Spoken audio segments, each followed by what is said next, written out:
Looking at your cat, which I'm glad that she's making another appearance.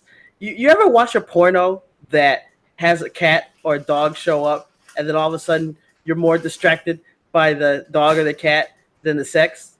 That I can't say that I've gone through. No. Oh, it's just you. Oh, yeah. Damn, I hear that a lot. Really? Shit. It's just me? It's just you. The part where it says it's just me. That's what I hear a lot. It's just you.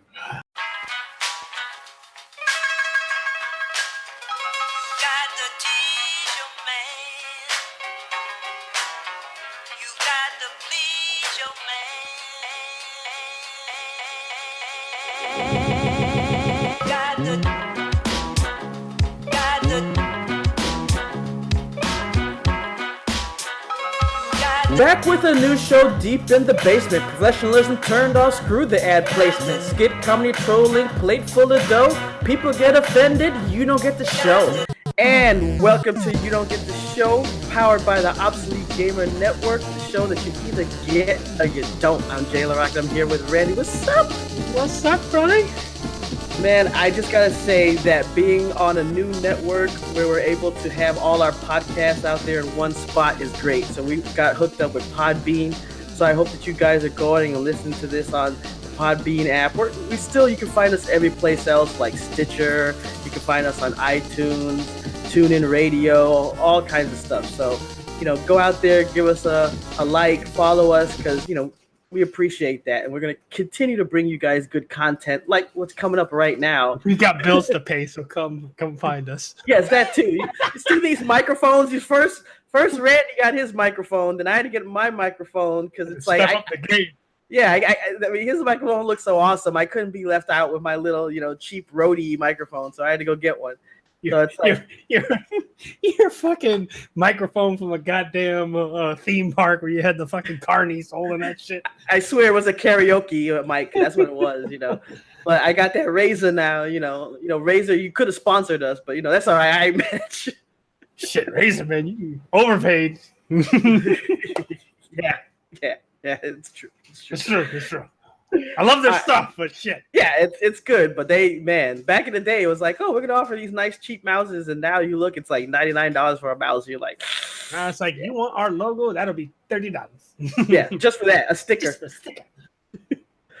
Which let me tell you this. So I have got to, like, as a plug here. Now that I might as well full on derail the show. I sat there and got the new Logitech, like the G903, which one of the things that's hilarious about the G903 is this is the little wireless kind of like dongle thingy. Oh, nice. So what's cool is the cable, if you look at it, it's like a cable has a thing. This actually, when the mouse needs to be charged, you actually detach that and it attaches straight to the mouse through the front, and it turns it into a wired mouse as you're charging the mouse itself. What's really cool about this is if you actually get the Logitech, that power play mat or whatever it calls, it wirelessly charges the mouse while you're using it on that thing, which is really freaking cool too. The thing that amazes me about this mouse is how minute input lag it has when using the wireless. Because that was one of the things that I used to hate when I had one of the Logitech wireless mouses. Like, you could definitely, when you were playing shooters, like, sense that you'd move and it almost seemed like there was this like little bit of lag in between.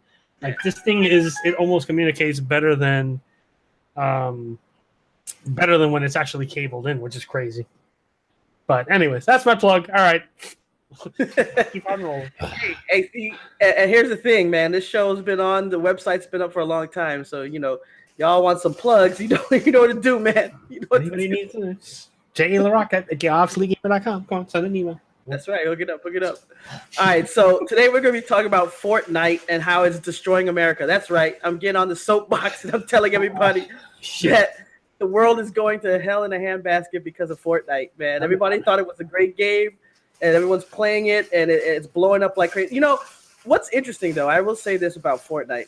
It just goes to show how much gaming is taken over, because, I mean, you go back maybe even just 15 years, which isn't that long unless you're 15 years old.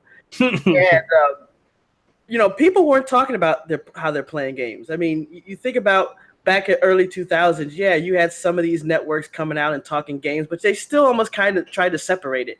It's like if you were a gamer, you still had to be like, stereotypical nerd guy, nerd girl. But now you have NBA players, NFL, MLB, movie stars talking about how they're playing Fortnite. And that's the thing. It's not just playing games. It's not like they're just playing these games and saying to themselves, hey, look, I'm cool. I'm hip like the rest of the kids. I'm playing this new hot game.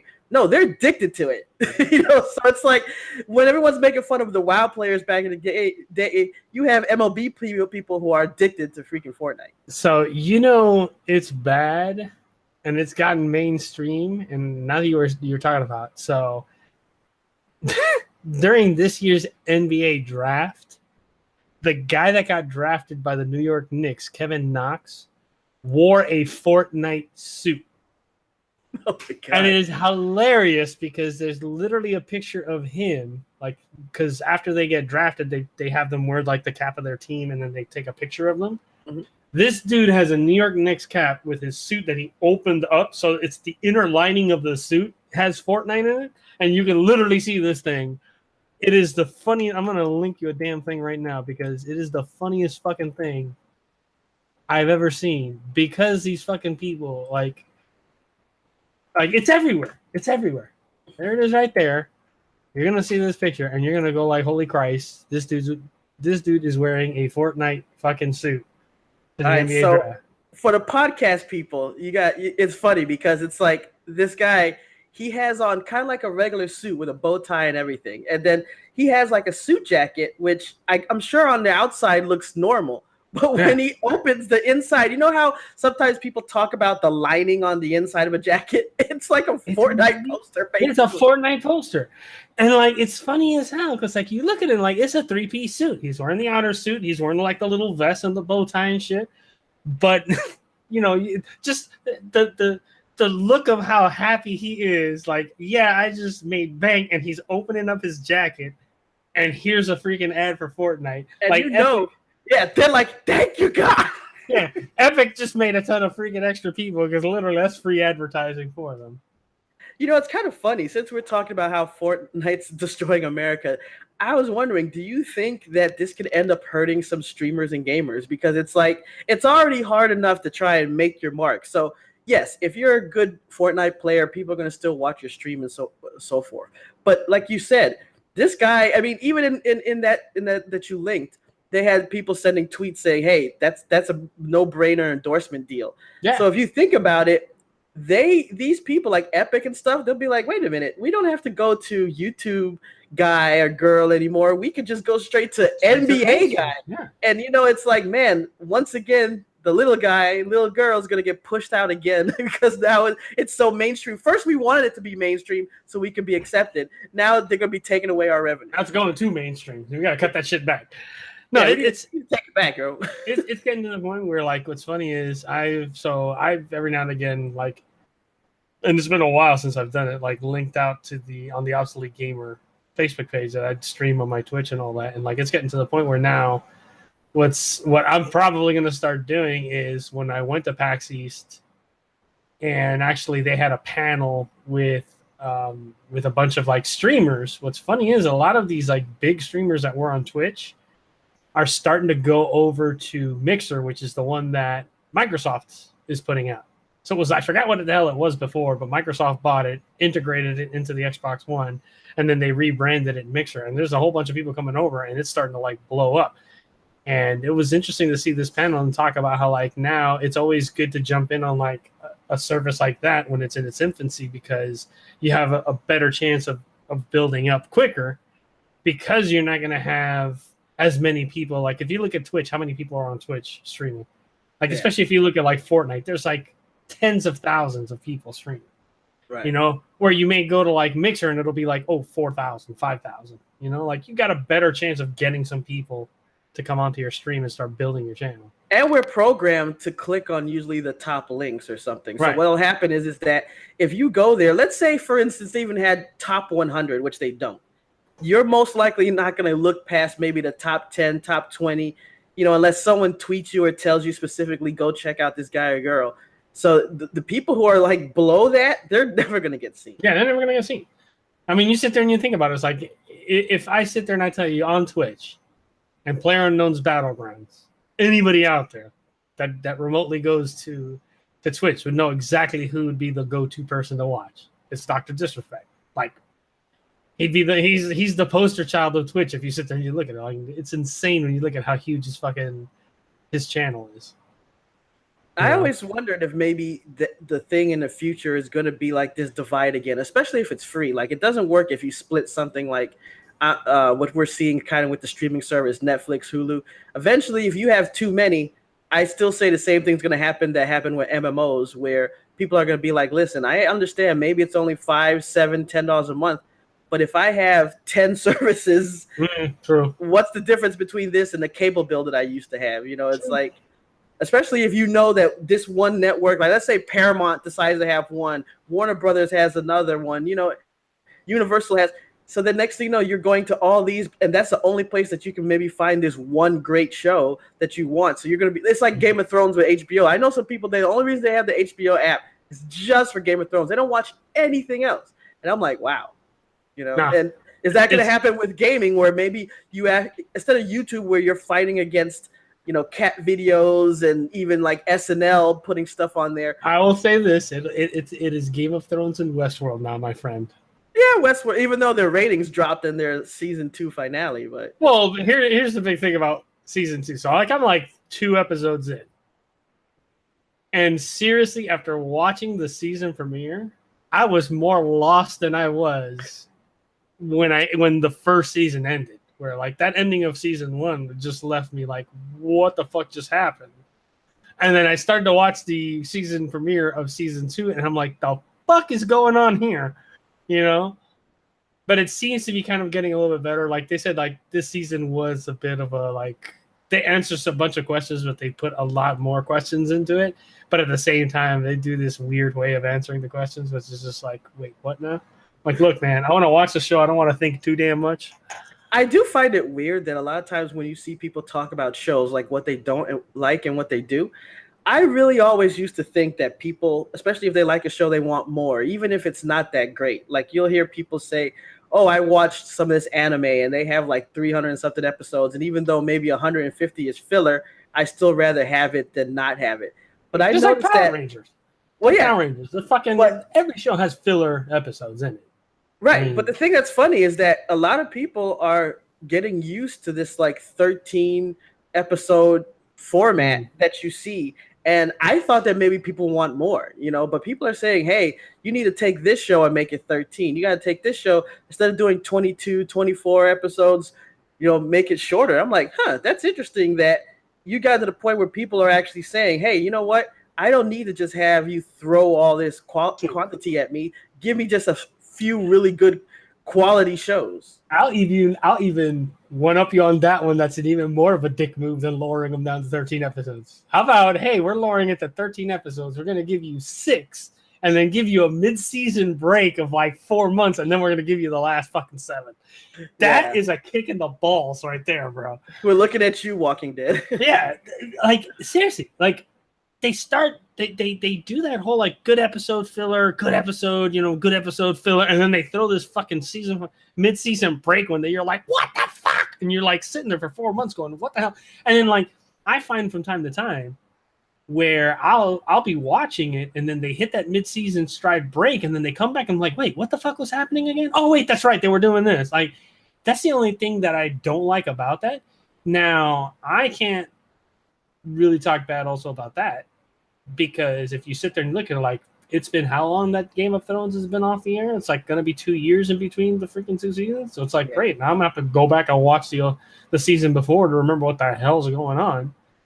You know? Anyways, I think the only reason why they let that go is because they knew that they were waiting for books too and stuff like that. I think that if the story was completely done, they'd probably be a little bit more upset. I think also the big thing about it is if you sit there and you look at it, at the time when the last season ended and they realized, hey, if we sit there and we pump out the next season, which is the last bit of it, they really didn't have Westworld out yet. They didn't have anything to take over that spot for for Game of Thrones. So I think that's why they kind of delayed it, just to like build up Westworld and then start building up like, hey, we're also going to be working on this like prequel story for Game of Thrones and blah blah blah. Like I think that's why they stretched it out, because they're like, they realize that after this is done, that's it. And I mean, they've been way beyond the freaking books now for God knows how long. Oh yeah. And I'm also surprised how we as a society got so used to binging, because it's like, it's one of those things where people got to the point where they're like, you know what? I don't want to even watch this show until it comes to Netflix. Like I've seen people do that once they see a show on Netflix, like let's say Agents of S.H.I.E.L.D. Like people were telling me, once I saw that they put the whole episode on maybe a month or two after it finishes its season finale, they're like, I'm not even going to watch it while it's on TV. I'm going to wait so I can binge it. And it's just interesting that now it's like, man, people are saying, I'm going to wait and just watch this episode after episode. Which, you know what? If there's one thing that I want to say about the whole binging culture, like maybe 10 years ago or so, you still heard people say things like, hey, you need to, we don't have time, or you need to get out and read a book, or do, these people that talk about all this shit. We as a nation now just sit at home all day watching hours and hours of Netflix. So all y'all can kiss my ass for saying all that shit about how, oh, we're going to do all this stuff throughout the day. We're so busy, and you need to read books, and you need to do this, and you do that. And it's like half of America is just dying to binge 8, 10, 13 hours a day on Netflix. Come on, guys. And so now that we've completely derailed the show. Hey, that's how it goes with what were we talking again? Oh, yeah, Fortnite. Yeah, there you go. Well, look, here's something to bring it kind of back. One of the stories was, and like I said, this is not like Fringe anywhere, that I'm searching hard to find these stories. This was on the New York Post, and the story was, teen keeps playing Fortnite as tornado rips through town. Yeah. And it's just like, okay, so just a little short thing. A powerful EF2 tornado. Now, just in case you guys are wondering, because here we have like the hurricanes, and it can go up to Category 5. I think that's the same thing with tornadoes. Yeah, tornadoes. So they go from T1s to T5s. I think 2 can still cause damage. It's not a 5, it's not a 4, but still can cause damage. This is in North Carolina. It was unleashing 135 mile per winds, and if you've ever seen like some of those shows, like Mythbusters and stuff, they show you like what 135, 110 can do to roofs. That can flip over cars, knock over, things. It could cause a lot of damage. Like that's very, heavy winds. All this was going on, and this young guy was playing Fortnite, and he was like, yo, I need to finish this game. He's like, let the tornado, as long as the internet stays up. And I'm like, that's some frightening dedication. But I can't lie. I think I'd probably do the same, because, I mean, what are you going to do? Run outside? Hide in your bathtub until it comes? You're like, fuck it. I love it.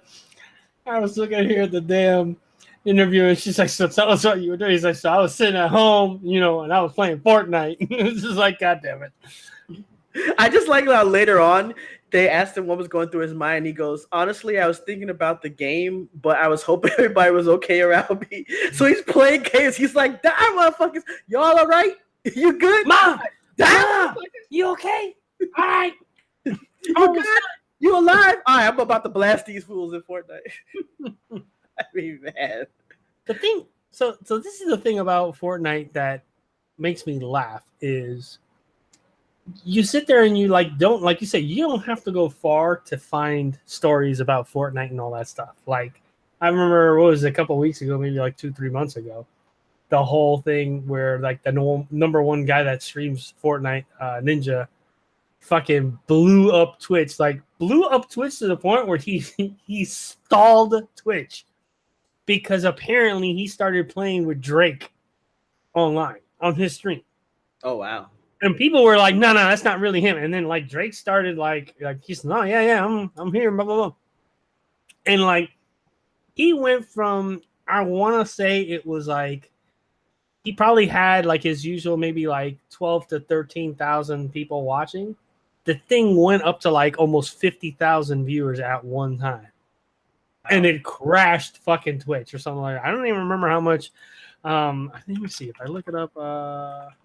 It's truly amazing how much we watch gaming. Because I remember when we were talking about pro gaming maybe like 3 years ago, there was like this idea, you'd see people in comments, and you still see it today, which I just at this point have to assume is salty people saying, oh, who can sit there and watch games? And it's like, man, millions of people are watching games, from the top games to, I found, retro channels where people are watching people play old Mario Brothers, not even Super Mario Brothers, the original with the pipes and the turtles and all that.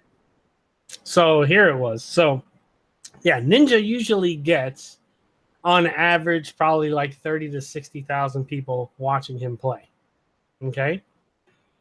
The old record for concurrent viewers at one time was 380,000 viewers watching a channel.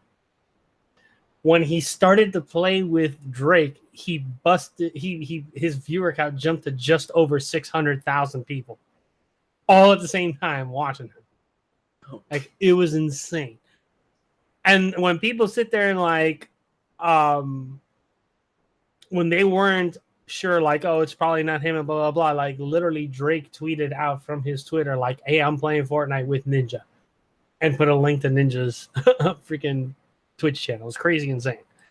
But the thing that gets me about like Fortnite is people sit there and they were like, oh, like Fortnite's great, blah, blah, blah, blah, blah. Like everybody else is copying it. And it's like, no, actually, Fortnite, when you sit there and you look at it going back, this all started from a mod that was made for Arma 2 and Arma 3 that was made by one guy who essentially is the guy that started PlayerUnknown's Battlegrounds, Brendan Green. Now, he got contracted by Sony to do a Battle Royale mode for H1Z1, which was the one that they came out with, the H1Z1 King of the Kill, I think is the name of it. And that was the one that for a long time people played. They stepped away from Arma because Arma was like that fucking military simulator, which was fucking hard as shit to play. Like, people say, like, oh, like Quake and this and that hard. No. Like, literally, when I loaded up Arma, when I looked at the control thing, you're talking about of a standard 103 key keyboard, you probably use 90 keys in the game. It's like, yeah, it was so much shit. Like, it was, and the thing that was crazy about it wasn't just, oh, you can set a key to a click. No, you can literally set a key to a click or to a hold. So you can essentially use the same keys with multiple things based on how long you held the key down. Like, it was insane. Jeez. But the thing that was funny is he had H1Z1 King of the Kill like shooting up in popularity. The reason why he stepped away from it is Sony did their typical thing where they wanted to rush it out and say, like, we just need it to be stable, and then they wanted to microtransact the shit out of the game. And that's when Brendan Green was like, yeah, no, I'm stepping away from this shit. Like, I'm done. And then he found essentially the Korean company, the South Korean company that does PlayerUnknown's Battlegrounds, and then that's became the Battle Royale game. And then the way that Fortnite got into it was essentially, if you look at it, Battlegrounds uses the Unreal Engine, which they licensed from Epic to use. Epic at the time released Fortnite, or they were getting to release Fortnite, and they were getting mediocre kind of like things with it, and they're like, we need to do something, blah, blah, blah. And then when they saw the popularity of PUBG, they were like, yeah, we could do that, and it wouldn't be that hard for them to do because that game's essentially in this engine. And they basically used the universe that they created in Fortnite and then made it into a Battle Royale. And the thing that gets me about this is the reason why I feel Fortnite has blown up in what it's done is twofold. Number one, when you sit there and you look at that game and you play that game, it is optimized as hell. Yeah. Optimized as hell. Like, very, very little bit of lag, stuff like that. Like, the server count is good in this net compared to PUBG, which seems like it always struggles one way or another with that. And the other thing that I think is what's keeping Fortnite way ahead of PUBG is those guys are cranking out new things into the game constantly, And I mean, the big thing about it is, and it's the thing that I laughed at when I heard like, oh, hey, PUBG is suing, Epic for over Fortnite, which they dropped recently. Yeah, which they dropped, which is funny. Like, the thing behind it was just stupid. And my thing is that there's some people that are really good at Fortnite, other people are not. I happen to be one of those people that I suck at Fortnite because I suck at building. Yeah. And that's the thing that'll make you win or not. And I haven't jumped in since they put in the Porta Fort, which I figure like that'll be the thing that'll actually make it where I could probably learn a bit better to build and stuff. But that was the one thing that when you looked at PUBG, I mean, I play with my friends and I like PUBG because of the more realism for the guns and stuff. But like, we'll sit there and we'll realize like, oh, we got to move in to this circle and it's a long ass way in. And then you realize like, shit, I got to run across this huge ass open field. And that'll be the time where I'm running. I'll tell my friends, I'm like, if we're going to get shot, now's going to be the time where we're going to get shot. Now, here's the question, because, I mean, we've played games forever, and we played both versions and other versions too. Mm-hmm. Do you think that making the map smaller, because I played some of the ones where it's a kind of smaller map in Fortnite, and then the creep gets you quicker. But do you think that would make it better, or will that end up more like a deathmatch sort of game? Like, what do you think it is that really makes these stand out? Because that's the thing that to me is kind of interesting. Because I think of all the FPS games I've played, going back to like, Duke Nukem and everything that came out in the early 2000s all the way to now. And I think of all the different types of battle ones, and it's like, what specifically about this? Is it the count? Because, I mean, they've had one-shot kill in all these other games. If you really think about it, like, usually it's a secondary game. So, like, if you logged into Quake, you might have Deathmatch, Rail Arena, whatever, so on. But then they'd have, like, one-shot, one kill. And that's it. You'd have maybe 20, 30 people in a match, and it's Deathmatch. But once you die, that's it. Is it the size? Because to me, the size almost turns me off when you're running for, like, freaking 5 minutes and then you get shot. But maybe I just suck. Probably what it is. Well, so here's the thing. So that's I think the big thing that you have the difference between the Fortnite players and the PUBG players is the pacing of the game. So Fortnite, that game is just constant, just go, go, go, go. And it's fast. And I mean, when I mean fast, like you could literally jump in and you'll play anywhere from 2 minutes to a half an hour, and what's really interesting is PUBG just recently released their last new map, which is a map the same size as the one of Fortnite. It's a 4 kilometer by 4 kilometer map. And that one, it's exactly the same as Fortnite. You're either going to be in that match for 2 minutes or you're going to be in that match for 20 to 30. And I think that is the combination of like how quickly you can play plus just how like action oriented it is, because that's the big thing about like when you sit there and you look at the 3 maps in PUBG. You have the original map that they came up with, that like desert map, and then you have the new one, which is a small map. The original map, I feel, for the long type game, the slower pace game, was perfect because it gave you that good thing. Now, the only kind of downside what people didn't like about it is the whole like, I've been in this map for 25 minutes and haven't seen a single person. That shit can happen, And that's what people don't like. And the fact that, like, oh, you'll have this one circle where, cool, I'm near. And then you realize, like, fuck, this thing's half a map away from where I am. Yeah. And there's no way I'm going to make it there on foot. I have to find a vehicle. And then the desert map came out for PUBG. And that all those people that bitched about how the original map was slow paced just shut the fuck up, because the desert map, that freaking thing was slow paced. Like, I have the patience to sit in one of those slow maps and be that guy of like, I'm going to hide and I'm going to go and hide and go and hide. But the desert map had me going, God damn, this is going slow. Yeah.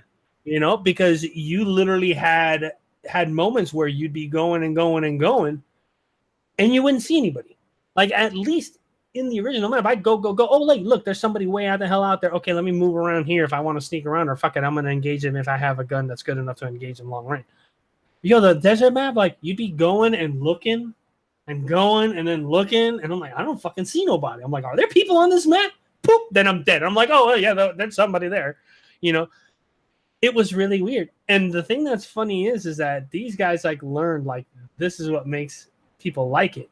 Like if you look at both the original PlayerUnknown's Battlegrounds map and the desert map, the places where almost always people would go into and just go in there because it was like you were dropping in hot and you were going to fight was the military bases.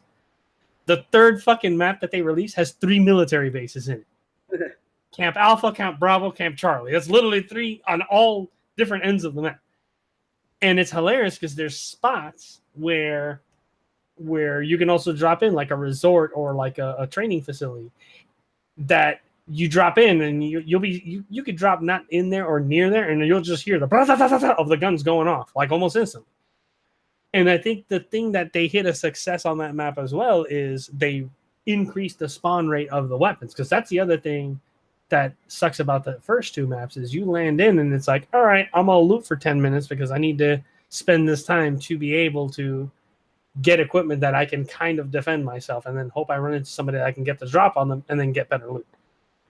Because if I say there is one thing of PUBG that was annoying as hell, and it happens in Fortnite too, is you see a bit like a group of buildings and you're like, cool, I'm going to go there. And you realize, fuck, there's a guy across the street from where my buildings are in there. And I'm like, all right, if I can get some, I can go and kill him in the lot. And you literally loot these 3 buildings and you walk out with a fucking 9mm handgun, a backpack, and a helmet, and that's it.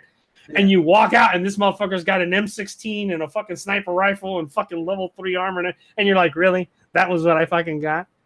You know? Yeah.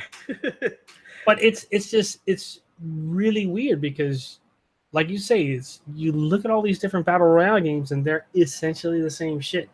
But there's just things about Fortnite that make it stand out over PUBG, and there's things about PUBG that make it stand out over Fortnite. It's like it all depends on what you like to play. And a lot of people try and say that Fortnite is more for children, and it's kind of funny because one of the stories was a 9-year-old girl was placed into rehab for Fortnite addiction. And it's like, first of all, 9 years old in rehab, that alone, regardless of what it is insane. But because of playing Fortnite, it's just like, wow.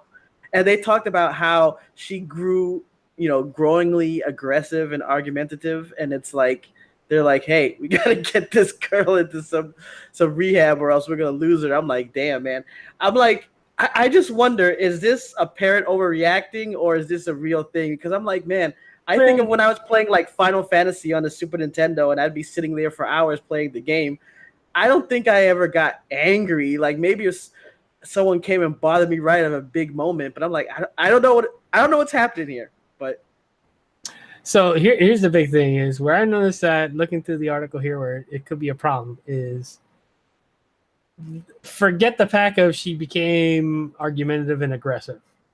But the fact that they started noticing payments of £50 per month, that's a whole thing where it goes, all right, now you get into the part where you're spending a lot more money, like consistently and all that. Like, yes, that could be considered like an addiction, kind of like a gambler that'll say, like, I'm going to spend $100 a month and blah, blah, blah, blah. The thing about it is, like you said, like, I remember when we used to go to Red Eye and shit like that, like, we sat down for 48 fucking hours. Almost straight, because some of us couldn't stay up that much. But we would sit there and play. But then we'd go home, and it's like, all right, cool, whatever. And it's fun. It's so funny that you kind of like this whole thing came up because I've read articles, like you look at articles on Engadget, and they talk about the whole thing that the World Health Organization actually came up and said, yes, we're going to classify like video game addiction as an addiction type of a thing. And one of the articles that was funny was they were talking about this whole thing about how the World Health Organization said, like, yep, this is a thing now. And they talked to this parents that had a kid that would play, Fortnite. And they talked about how, like, they thought of, like, do you think your kid's addicted to Fortnite? And they said, like, yes and no. And they're like, yeah, he spends any free time he has playing the game, but he still does, recognize that when we say, hey, it's time to go to go do your homework, take a shower, and go to bed, he stops playing, does his homework, takes a shower, and go to play. And they talked about how, like, now the kid's on summer vacation and all he's doing is playing Fortnite whenever he's awake. And it's like, well, yeah, because he doesn't need to worry about going to school. He doesn't have homework, so it's like, hey, the kid's off for the summer vacation. The parents out there said, they're like, as long as when school comes back around, he goes back to school when he needs to, he does his homework and all that. They're like, it's fine with it. And the kid also understands, like, hey, he gets in trouble, the parents take the Xbox away, and he's like, all right, he'll bitch about it, but he realizes, like, yep, I have to wait till I get the Xbox back to play. Yeah, and I think what's interesting is that, again, you almost have to ask yourself, is this a changing of just our society? Because on one hand, yes, you could say that playing these games, you're becoming addicted. And it always seems to be the same thing. Like they had documentaries about World of Warcraft where it was like this person lost their job. They lost their loved ones. They lost this. They stopped doing that. And it's like, and they would compare that. They had like doctors, psychologists come on, and they compared that to someone who did drugs and all this stuff. And it's like, you see that correlation. But see, what's also interesting is that if you read, especially about young people, you hear a lot of things that you didn't hear that much back in the day. And I'm talking about only maybe 5-10 years ago. So you still had internet. It wasn't, social media wasn't as big, but it's not like it was like 30 years ago. And you hear people saying like, oh, I don't have friends. I don't have people to hang out with. I don't have anything to do. And it's like, if that's true and you feel it this way, then you're going to end up playing these games because it's almost like you're simulating friends. You're in this game. You have people yelling. You're posting about it. You got, hundreds of people that you're playing with. So you end up doing this because you don't have someone in real life. Because like us, it's like we went to Red Eye and we could play all weekend. Yeah. But at the same time, we're still together. We're still going out. We'll be like, oh, okay, let's stop, go get something to eat. Let's drink a beer. Let's do whatever. You still had that interaction even when we were like at our worst gaming moment. But now it's like it's getting worse. And there's another article, Washington Post, like I said, big media sites talking about where there's groups of women coming together saying, hey, we want to ban or stop Fortnite. Because these are people who are in relationships and they're saying Fortnite's destroying the relationship. Yeah. I mean, like, that's what I got. That, talking about the red eye going to eat, it used to fucking remind me when we used to go to the fucking all-you-can-eat buffet and shit. We'd roll in hella deep, like 30 people hella deep into the all-you-can-eat place. Fucking managed to be like, because they're like, fuck, we're going to run out of food. Oh, my God. I don't know, man. Yeah, it's like it's one of those things of like it's the big thing to do type of a thing, and God, it's so weird because like you said, like I remember seeing, I cannot remember the name of that stupid documentary that I saw on YouTube about like the whole thing of like the World of Warcraft addiction.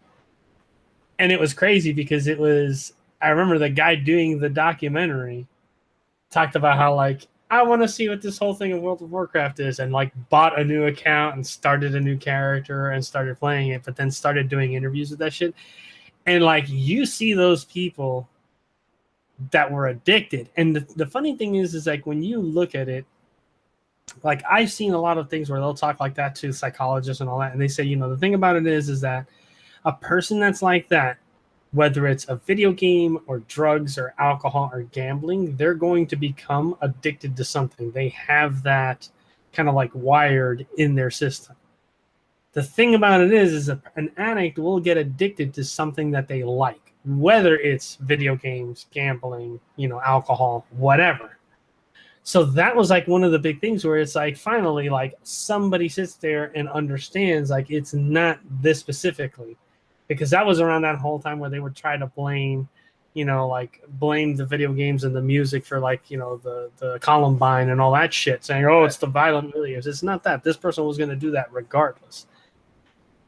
And that's the thing that when you look at it, like seeing one of the stories of a guy where he basically like had a really good job and he worked and all that, and his brother, I think it was, played World of Warcraft and convinced him to play it. And he went from getting it and saying like, yeah, this is kind of fun, to then getting so into the game that he was literally missing work because he wanted to stay home and play. Yeah. And then gets to the point where he would lose his job And then to the point where he would create a new account because they would give you that 60-day account where you could play as much as you wanted to. And he would, in 60 days, level a character from level 1 to max level and fucking get good gear of it and then sell the account and then get another account. And like, that's how he was basically generating money at that point. And it's like, that's insane where when you see it get to that point, like that's where you got to pump the brakes and be like, okay, you know? Well, what I think that's interesting is that if you take how gamers were from back in the day, okay, and then now, you almost have to get really more specific for it because, okay, with World of Warcraft, you could have people because I mean that was still new. Like you had EverQuest before that, though there wasn't really documentaries done on that, not that many. But World of Warcraft was so huge that it really brought more people into the field. So what happens when you have all these new people come in, then what ends up happening is that people who don't know gaming or anything are like, well, I don't understand this. But a few things that you can connect, like let's say on the relationship issue, like there's another story that I saw on Reddit about how they're saying Fortnite cost him his marriage. And they talked about how this guy's wife never played games before. And that she started playing like alone online and she liked Fortnite and she'd play Fortnite. And then next thing you know, she started having like this, at first, I guess it started as an emotional relationship. And then it escalated to the point where she ended up, leaving this guy and is going to, their marriage is gone and she's going to be with this other guy that she met through the game. But if you think about that, yes, everyone could jump on it because it's Fortnite, but you can take that story and apply it to anything else. Like I read the relationship forums and you see where someone does that on social media. They're on social media looking at their friends' weddings and baby pictures.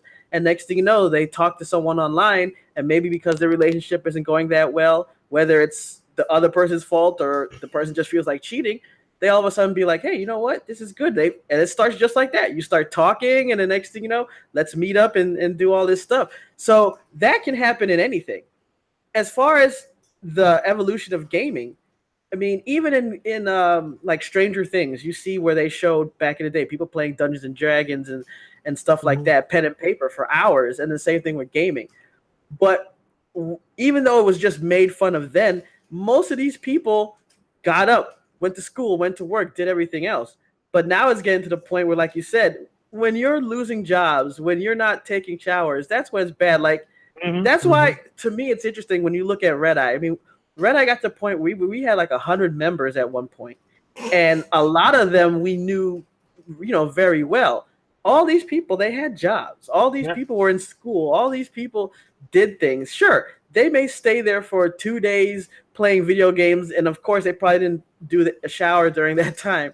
But still, after that, it's like, hey, let's get going. But nowadays, it's like you mix all these different dynamics together, throw in a game that's 24/7 with unlimited people playing, and here you go. But yeah, it's crazy. And even better, here's like an even better like topic for another show one day is, do you ever think that there's going to be an MMO out there that's going to topple World of Warcraft? That's a whole other topic for a whole other show. Because seriously, like how many when you think about it, look at how many MMOs keep trying to come out and try and topple World of Warcraft and it hasn't done it yet, It's crazy. Well, yes, Unfortunately, from Major League Baseball to music to pop culture to everything, man, Fortnite's taking over and it's destroying us. It's going. And I'm beginning to think that's why Trump won, is because of Fortnite. Oh, it's just Fortnite. All the voters were playing Fortnite and they didn't go out to the polls. That's what it is. So you better get out and vote next time because with the Supreme Court and all that, we're screwed if y'all don't get out. That's it. We done, son. Or we'll just become like the Matrix or Wall-E, and that's all we'll do. We'll have nothing but that. They'll find some way to get like, juices or electricity from us, and then we'll just work. If we turned into Wall-E, man, I don't know. I'd be a fat ass floating around in a fucking chair that just moves around for me. I'm pretty much that right now. All right. Well, that was You Don't Get the Show. We'll be back with another episode very soon. To the podcast people, we're really pushing this podcast thing, so help us out. But we ain't forget about you YouTube people. We do see you guys leaving comments, so we appreciate that. Keep them coming because we need more things to contribute to the show, and we'll always be back to give you what you want because you want it. Until next time, I'm J.A. He's Randy. Peace. Hey guys, listen. You like the games? You like the interviews? You like the shows? How about you click on that subscribe button and also give us a like? We really need your help here, huh?